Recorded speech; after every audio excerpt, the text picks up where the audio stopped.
60,000 টাকা জমাইছেন, ডাক্তার জানিয়েছে ওর ঋণ বসাইতে হবে কিডনিতে, আর প্রস্রাবের থলি উপরে জায়গায় দেবে আর পেট থেকে প্রস্রাব করবে, 6 মাস পর্যন্ত এভাবে থাকবে। যদি ঋণ বসানোর পরে কাজ হয় তাহলে আলহামদুলিল্লাহ ভালো, আর যদি কাজ না হয় তাহলে গুলো আপনার সামনে বড় একটা বিপদ। যদি কিডনি ডোনার না থাকে, আর একটা কিডনি তো ড্যামেজ, আর একটা কিডনি চেঞ্জ করতে হবে, তাহলে তাহলে আপনার একটা কিডনি যদি চেঞ্জ করতে হয়, ডোনার না থাকলে তাতে 1 কোটি টাকারও বেশি খরচ হবে। থেকে শুধু হাসপাতাল। আমার মেয়ে সকাল থেকে এখানে আসার পর খালি কখন যাবে, বাবা চলো বাবা চলো, ও কোন রকমের একটা রুম দেখলি, অচেনা রুম দেখলি, বাবা চলো না, ও বাবা একটু চলো, আমার এদিকে ভালো লাগে না, আপনারা আমাকে একটু সহযোগিতা করেন, আপনারা আমাকে একটু সহযোগিতা করেন, যদি 5-10 টাকাও পারেন দেন, কেউ কিনা দেন না তো হাতে বেশি করে শেয়ার করেন, যাতে আপনার ভাইদের কাছে চলে যায়, আপনার ভাইরা আমার পাশে একটু দাঁড়ায়, কোন মেয়ে যেন, কোন সন্তান যেন, কোন সন্তানের লাশ যেন তার বাবার কাঁধে না ওঠে। আমি যদি কাছে কিছু হয়, আল্লাহকে আল্লাহ জানে আমার কি অবস্থা হবে, ওর নিয়ে ভাবতে ভাবতে গুলো আমার জীবন শেষ। আমার দাড়ি গুলো 4 বছর যাবত পাকছে, এর আগে গুলো একটা দাড়িও পায় নাই। আপনাদের কাছে আমার এটাই অনুরোধ, আপনারা একটু বেশি বেশি শেয়ার করেন, বেশি বেশি শেয়ার করেন, আর আমাকে যতটুকু পারেন আমাকে একটু সহযোগিতা করেন। আমার মেয়েটাকে সুস্থ সুস্থ রেখে দোয়াটা করেন আপনারা সবাই, সবাই আমার মেয়ের জন্য একটু সাহায্যের হাত বাড়াই দেন, যাতে আমার মেয়েটা আমার কোলে ফেরত থাকে, সুস্থ হয়ে যায়।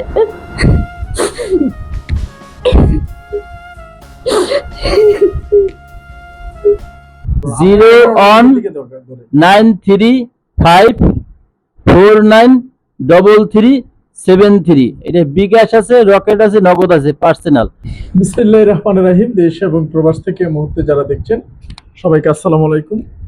এই মুহূর্তে আমি অবস্থান করছি বাংলাদেশের প্রথম বেয়ারিশ চিকিৎসা পুনর্বাসন কেন্দ্রে। আমরা আমাদের এই কাজের পাশাপাশি এখানে প্রায় 50 থেকে 60 জন বেয়ারিশ মা বাবারা রয়েছে। বিভিন্ন ড্রেন ডাস্টবিন থেকে মানুষ নিয়ে এসেছে এবং তাদের চিকিৎসা চলছে।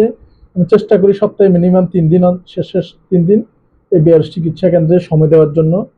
এটি স্বতন্ত্রভাবেই চলে, সবকিছু ফাইল, ফুট নোট সবকিছু আলাদা, আর সবকিছু ঠিকঠাক মতো চলছে কিনা দেখার জন্য আসলে বসা লাগে। আমাদের এখানে একজন এমবিবিএস ডাক্তার কন্টিনিউয়াসলি বসে, ব্রাদার, সিস্টার এবং সেবকরা রয়েছে। তো যাই হোক, বিষয়টি হচ্ছে আজকে আমার সামনে যে ভদ্রলোক বসা, তিনি পেশায় একজন বাস ড্রাইভার। তিনি ঢাকা থেকে এসেছেন, খিলক্ষেত থেকে নাকি, তিনি এসেছেন ঢাকা, হ্যাঁ খিলগাঁও থেকে, সরি, তিনি এসেছেন ঢাকা খিলগাঁও থেকে। তো ওনার কোলে ওনার যে কন্যার শিশুটি বসে রয়েছে, তার দেখেন না, দেখানো যাবে না, নাভির 4-5টা দেখানো যাবে না একটা ভিডিওতে, ফুলে, হ্যাঁ ফুলে উঠেছে একটু, হ্যাঁ এভাবে থাকুক, এভাবে থাকুক, হ্যাঁ ফুলে উঠেছে এবং সেখানে অস্ত্রোপচার করা প্রয়োজন, সেখানে বিভিন্ন সমস্যায় সম্পৃক্ত। এছাড়া তার আরো বড় সমস্যা হচ্ছে 2টি কিডনি বিকল হয়ে গিয়েছে। এখন তাকে বাঁচানোর স্বার্থে দ্রুত দেশের বাহিরে নিয়ে গিয়ে তার যে চিকিৎসা করতে হবে সে বিষয়ে তার বাবা অপারগ, এবং বর্তমান সময়ে সমসাময়িক অবস্থায় এই ভিডিওগুলো কেউ করে না এবং করাও বাদ দিয়েছে, কারণ মানবিক অঙ্গনে বিভিন্ন ধরনের প্রশ্নবোধক সমস্যার কারণে আসলে এগুলো নিয়ে কেউ আর করে না। কিন্তু একজন মানুষের, একজন অসহায় বাবার চোখের পানি আসলে ওনারা অনেক দিন যাবত যোগাযোগ করে আসছিল, তাই বাধ্য হয়ে আজকে ওনারা এখানে চলে এসেছে এক প্রকার। যদিও আমরা এই ধরনের কার্যক্রম এখন আপাতত করি না, কিন্তু তারপরে ওনারা যখন এসেছে, আমাদের একটা ভিডিও হয়তো আপনাদের একটি শেয়ার যদি কোনো হৃদয়বান ব্যক্তি কিংবা যারা অনেক টাকা জায়গা আসে তাদের চোখ পর্যন্ত চলে যায়, যদি তাদের পাশে সহায় হয়ে দাঁড়িয়ে যায়, তাহলে হয়তোবা এই বাবার কোলে বসে থাকা এই রাজকন্যা, পৃথিবীর প্রত্যেকটি সন্তান বাবার কাছে রাজকন্যা, এবং পৃথিবী একদিকে এবং সন্তান আরেক দিকে। তো এই সন্তানের জন্য অথবা এই ভালো একটি কাজ হয়ে যাবে যদি কেউ এগিয়ে আসে। আমরা জাস্ট তুলে ধরা, অন্তত চেষ্টা তো করেছি, কিংবা তারাও চেষ্টা করেছে, একটা ফলপ্রসূ হবে। পত্রিকায় অথবা জাতীয় টিভিতে যেতে গেলে অনেক টাকার প্রয়োজন, তাই এই জায়গাটা অন্তত তারা যাতে ব্যবহার করে যদি অন্তত একটু উপকার হয়, তাহলে হয়তোবা তার কিছুটা ভাগিদার আমরাও হব এবং আপনারা যারা শেয়ার করছেন আপনারা হব। ওনার 3টি সন্তান, 2টি সন্তান এখানে বসা, আর একটি সন্তান ওনাদের 11 বছর বয়সী। আমি প্রথমে আপনার কাছে যাব, এটা হাতে নিন। আপনার নাম কি? আমার নাম মোহাম্মদ ফরিদ মীর। মোহাম্মদ ফরিদ মীর। ফরিদ মীর। আপনার জি। দেশের বাড়ি কোথায়? দেশের বাড়ি বরিশাল। বরিশাল। নলছিটি কোথায়? নলছিটি থানা, জালকাঠি জেলা। নলছিটি থানা, জালকাঠি জালকাঠি জেলা। বরিশাল নলছিটি থানা, জালকাঠি জেলা থেকে জেলা, হ্যাঁ। এসেছেন। তো গ্রামের নাম কি? গ্রামের নাম চর তিমিরকাঠি। চর তিমিরকাঠি। তিমিরকাঠি। আপনাদের চেয়ারম্যান সাহেবের নাম কি? বাবুল মের্দা। বাবুল সোরাব হোসেন বাবুল মের্দা। আচ্ছা। তো আপনি থাকেন কোথায়? আমি থাকি খিলগা, ঢাকা খিলগাঁও। ঢাকা কি খিলগা। করেন? আমি ড্রাইভার। ড্রাইভিং করেন। কি গাড়ি ড্রাইভিং করেন? আমি এই হাতের জিলে যে বাস আছে না, হ্যাঁ। ওই বাসগুলো চালাই। আচ্ছা। তো কি নাম বলছেন আপনার? আমার নাম ফরিদ। ফরিদ। জি। আপনার বাবার নাম কি? আমার বাবা মৃত্যু হোসেন আলী মীরা। আচ্ছা।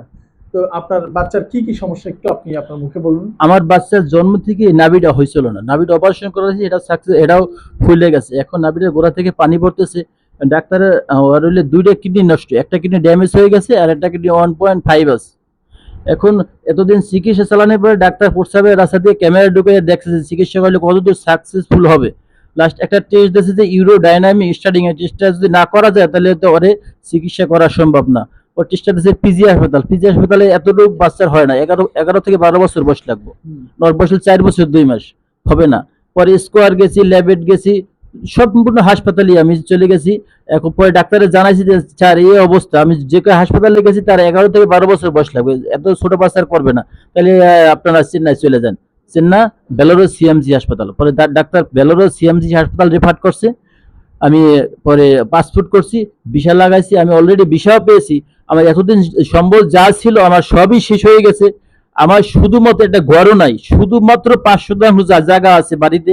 মানে আমার 3 ভাঙার পরে ওই জমিটা আমরা 4 ভাই 1 বোন কিনছি, 22 শতাংশ জমি। এই একটু জমি আছে, সবাই ঘর তুলছে, কিন্তু আমার একটু ঘরও নাই, এটা খুঁড়ি পর্যন্ত নাই। আমি 5 শতাংশ জমি আমার ভাইয়ের শালার কাছে বন্ধক দিছি। সেও খুব ভালো মানুষ, সে বলছে যে ভাই আপনার একটু জমি ছিল, যদি আপনাকে একবার টাকা দিয়ে দেয় 2 লাখ, তাহলে যদি আপনি টাকা না দেন এই জন্য আপনি একটু লিখিত দেন। সে লিখিত নিচ্ছে, সে 2 বছর লিখিত 2 লাখ আমাকে টাকা দিচ্ছে। 2 বছর পর টাকা দিলে সে 1 টাকা লাভও নেবে না, কিছুও না। এখন আমি ভিসাও লাগাইছি, আমি অনেক কষ্ট করে 4,67,000 টাকা জমাইছি। ডাক্তার জানিয়েছে ওর ঋণ বসাইতে হবে কিডনিতে, আর প্রস্রাবের থলি উপরে জায়গায় দেবে আর পেট থেকে প্রস্রাব করবে, 6 মাস পর্যন্ত এভাবে থাকবে। যদি আর ঋণ বসানোর পরে কাজ হয় তাহলে আলহামদুলিল্লাহ ভালো, আর যদি কাজ না হয় তাহলে গুলো আপনার সামনে বড় একটা বিপদ। যদি কিডনি ডোনার না থাকে, আর একটা কিডনি তো ড্যামেজ, আর একটা কিডনি চেঞ্জ করতে হবে, তাহলে আপনার একটা কিডনি যদি চেঞ্জ করতে হয়, ডোনার না থাকলে তাতে 1 কোটি টাকার বেশি খরচ হবে। আচ্ছা, যাই হোক, এখন আপনার তাহলে চেন্নাই যাইতে হবে। চেন্নাই আমি আচ্ছা, ভিসা পেয়েছি। এগুলো একটু দেখি। এটা হচ্ছে বাচ্চার পাসপোর্ট নাকি? কাছ থেকে দেখো। হ্যাঁ, ভিসা, সরি ভিসা ভিসা লাগছে বাচ্চার। এই সিরিয়ালের কাগজ, সিরিয়াল পাচ্ছে জুন মাসে 28 তারিখ। জুনের 28 তারিখ এই কাগজ। এগুলো আপনারা একটু দেখেন, যারা চিকিৎসা সংশ্লিষ্ট রয়েছেন তারা হয়তো বা ভালো বুঝতে পারবেন। আপনারা এইগুলো একটু দেখতে পারেন। এরপরে হচ্ছে এটা কার? এটা আপনার। এটা হচ্ছে ওনার ভিসা। এবং এটা কার? এটা হচ্ছে আপনার। আমার। এটা হচ্ছে ওনার ভিসা। তো যাই হোক, এখন এই আপনার প্রায় 4.5 লাখ টাকার মতো জমিয়েছেন। 4,67,000 টাকা আমি জমিয়েছি। 4,67,000 টাকা জমিয়েছি। জি, জি। দরকার কত? দরকার হলে কি ঋণ বসাতে লাগবে 10 লক্ষ টাকা। আর ঋণ বসানোর পর যদি কাজ না করে তাহলে 1 কোটি টাকারও বেশি প্রয়োজন হবে।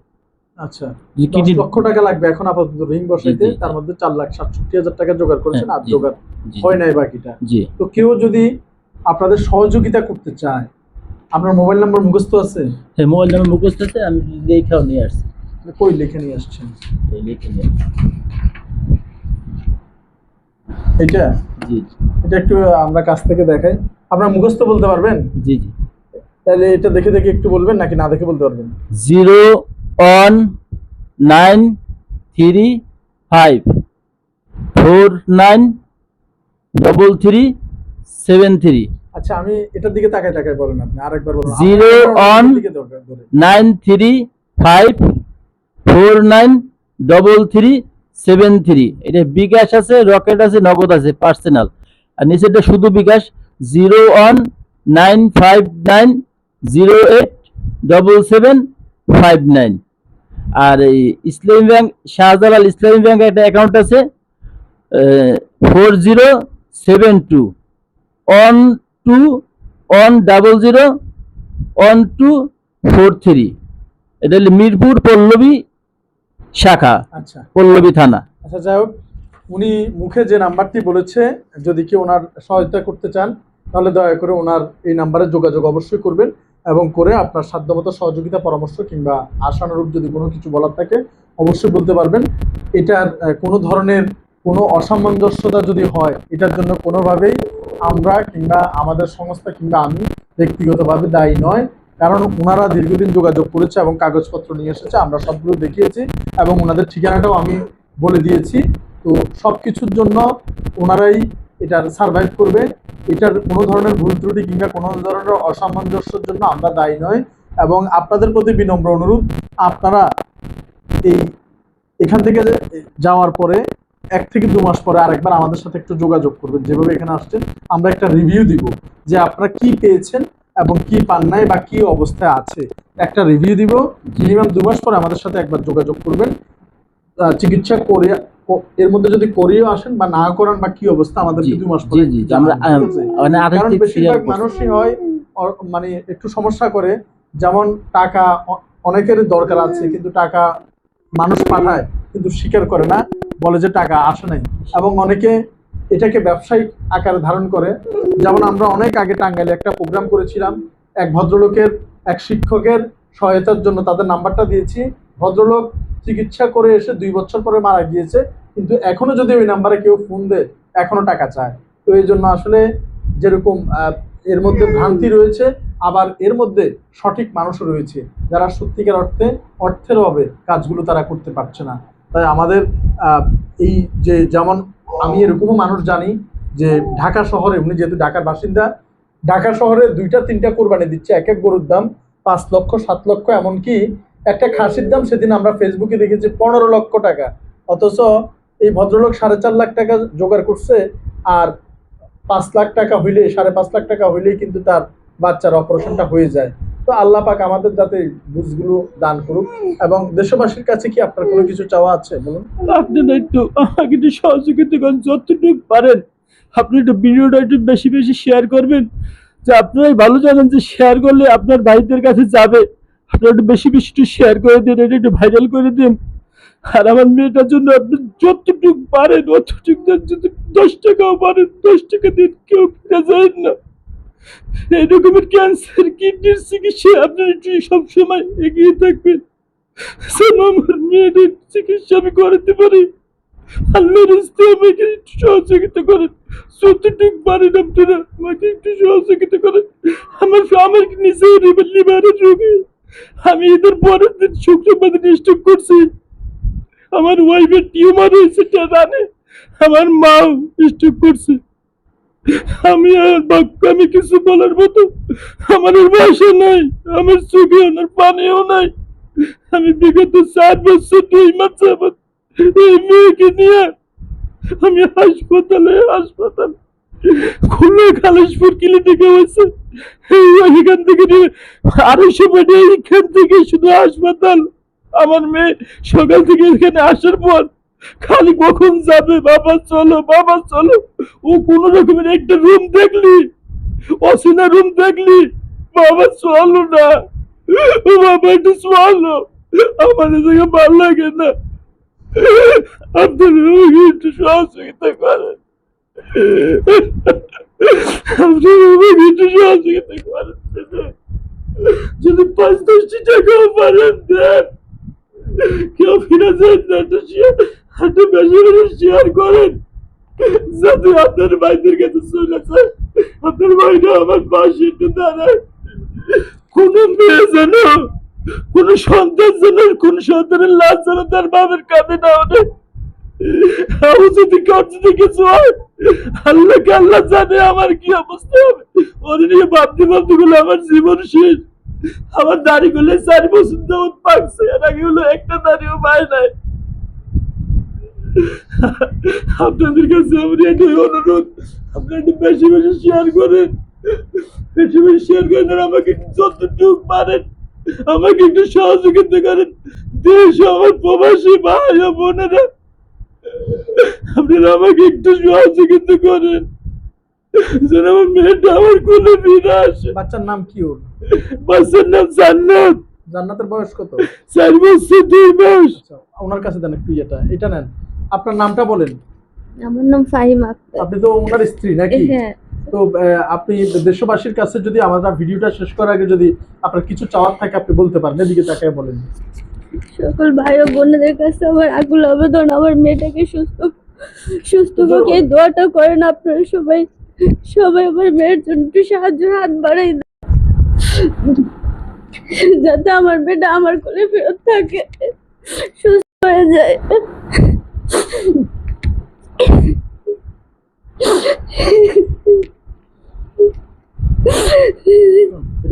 এটা দেন আমাকে, মাইক্রোফোনটা আমাকে দেন। তো তাহলে এই যে কাগজপত্র সবকিছু আমরা দেখতে পাচ্ছি, আপনারা শুধু এখন 4,67,000 টাকা আপনার কাছে জমা আছে, আর 5 লাখ প্রায় 40,000 মতো এরকম হইলে আপনি রওনা করতে পারেন চেন্নাইয়ের উদ্দেশ্যে। আচ্ছা, তো এই ভিডিওটি যারা দেখছেন আমাদের শুভাকাঙ্ক্ষী, ওয়েলিশার ফলোয়ার্স এবং যে সমস্ত ভাইরা আসলে যে মানুষ যেটাকে কল্পনা করে তার সাথে কিন্তু সেটাই অনুধাবিত হয়। যেমন যারা ফুডের ভিডিও বেশি দেখেন, ট্রাভেলের ভিডিও দেখেন, এই তারা কিন্তু ওই ভিডিওগুলোই বেশি আসে, এবং যারা প্রকৃত অর্থে এই অসহায় মানুষের চোখের পানি এই ভিডিওগুলো খুব একটা বেশি তেমন একটা লোকে দেখে না, কিন্তু মানবিক হৃদয় সম্পন্ন যারা দেখেন তারা অবশ্যই, যদি সম্ভব হয়, অসুবিধা হলে দরকার নেই, যদি সম্ভব হয় অবশ্যই ওনাদের কথা মতো একটু শেয়ার করবেন। নিজে না পারলে অন্য মানুষও যদি কারো না কারো মাধ্যমে ওনাদের সমস্যার সমাধান হয়ে যায়, তাহলে আমরা যারা শেয়ার করেছি আমরা যাতে পরকালে এই শেয়ারটাও যাতে আমাদের নাজাতের কারণ হয়ে দাঁড়ায়। আবার যে অনাকাঙ্ক্ষিত ভিডিও যেগুলো অশালীন, কুশ্রী কিংবা ভালো নয়, কিংবা যেগুলো বেহায়াপনা, সেগুলো আমরা অনেক সময় মনোরঞ্জনের জন্য শেয়ার করে থাকি, সেগুলোতেও কিন্তু আসলে আমাদের কাল কিয়ামতের ময়দানে সেগুলোও কিন্তু আমাদের জন্য একটা বিপদের কারণ হয়ে দাঁড়াতে পারে। তাই আমাদের সামাজিক যোগাযোগ মাধ্যম তথা সোশ্যাল মিডিয়াকে যাতে আমরা মানবিক কল্যাণময়, বিজ্ঞানময় এবং অন্যের উপকারার্থে ব্যবহার করতে পারি, এবং শুধু বিনোদন নয়, এগুলো যাতে আমাদের শেয়ার অঙ্গনে ঠাঁই হয়, এবং এই মানুষগুলোর জন্য যাতে আমরা আমাদের জায়গা থেকে কিছু করার চেষ্টা করতে পারি।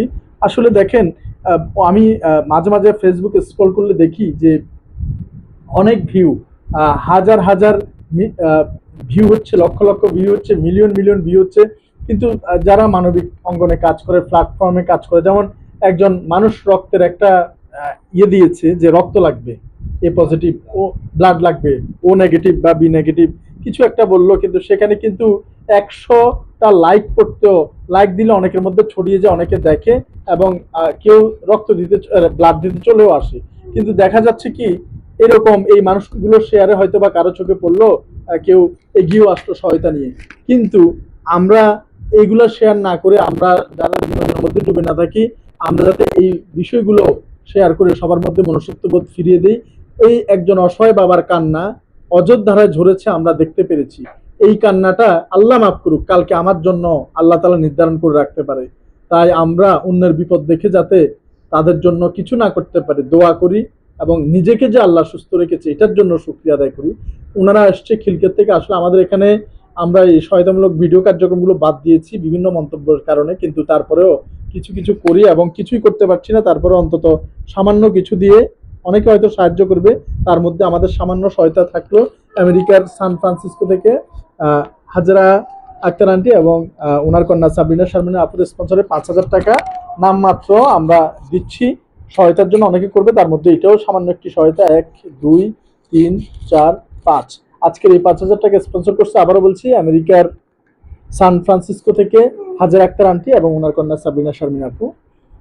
এই সামান্য টাকাটি রাখেন এবং ওনাদের জন্য দোয়া করবেন। হ্যাঁ, তো ইনশাল্লাহ যারা দেখছে তারা অবশ্যই, অনেক মানবিক ভাই এবং মানবিক মানুষ রয়েছে, ওনারা মানবিক ভাই বোন এবং মানবিক মানুষদের হৃদয় রয়েছে, তারা অবশ্যই শেয়ার করবে, তাদের জন্য দোয়া করবেন। একজন আমি আপনাদের জন্য দোয়া করি, আপনারা যে দেশের বাইরে যারা আছেন, দেশের বাইরে যারা আমাদের ভাই আছে, তারা যে অনেক কষ্ট করে কিন্তু আমার একটা ভাই আছিল বিদেশে, ও করোনার সময় এসে বলছে, আমি বলছি যে ভাই তুমি তো বিদেশে ছিলে, তুমি বিদেশে কি রকমের ছিলে? কয় ভাই সবসময় মনটা থাকতো আমার বাংলাদেশে, কখন যেন কই আগুন লাগছে, কখন যেন আমার ফ্যামিলির কি হয়েছে, আমি এর জন্য দোয়া করি। আপনি কেউ যদি এর আগে কি কোথাও এরকম অডিশন বা কথা বলেছেন কোনো ক্যামেরার সামনে বা কোনো ইয়ের সামনে কি বলছেন? হ্যাঁ বলছি। এরকম বিখ্যাত বাংলাদেশের কোনো ইউটিউবার এরকম বা কারো কাছে গেছিলেন? হ্যাঁ ওই খুরশিদ আলম, ওনার কাছে গেছিলেন? হ্যাঁ খুরশিদ আলমের কাছে আর কার গেছিলাম। কাছে গেছিলেন? তার কাছে গেছিলাম আরো 2 বছর আগে গেছিলাম। হ্যাঁ। আশানুরূপ সাড়া পাইছিলেন? না না ওখানে আরো 2-3 বছর আগে গেছিলাম। কোনো সাড়া পাইছেন? হ্যাঁ হ্যাঁ পাইছি। ওখান থেকে আমাদের সিলেটের এক ভাই আমার 50,000 টাকা দিয়েছে, নাম হইলে দেলোয়ার ভাই। আরো কিছু টাকা আসছিল, প্রায় 80,000 টাকার মতো ওখান থেকে পাইছিলাম আর কি। আচ্ছা, ঠিক আছে ইনশাল্লাহ।